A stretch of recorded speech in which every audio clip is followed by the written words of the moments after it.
দক্ষিণ দিনাজপুরে তপন থানায় ভিতরে যে হসপিটাল আছে, তপন থানার মধ্যে যে হসপিটালটা আছে সেটা হলো তপন হসপিটাল।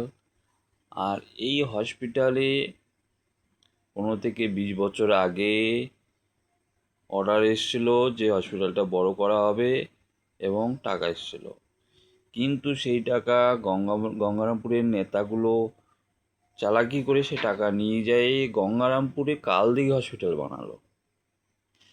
তারপরে এসলো কৃষি বিশ্ববিদ্যালয়, তপনে ফার্মে হবে, কিন্তু সেই টাকাও নিয়ে চলে গেল গঙ্গারামপুর লোক প্রতিরামে, সেখানে নিয়ে যে কৃষি বিশ্ববিদ্যালয় বানাচ্ছে। এখন আসতেছে মেডিকেল কলেজ দক্ষিণ দিনাজপুরে হবে, কিন্তু দেখার বিষয় গঙ্গারামপুরের লোকও চাচ্ছে গঙ্গারামপুরে হোক, বালুঘাটের লোকও চাচ্ছে বালুঘাটে হোক, কিন্তু তপন থানায় তপন হসপিটাল কি কাঁচা কলা দেখাই দিচ্ছে। তাহলে তপনের ভোট নিয়ে এরা জিততেছে, অথচ তপনকে কিছুই দিচ্ছে না, তপন থানাতে কিছুই দিচ্ছে না।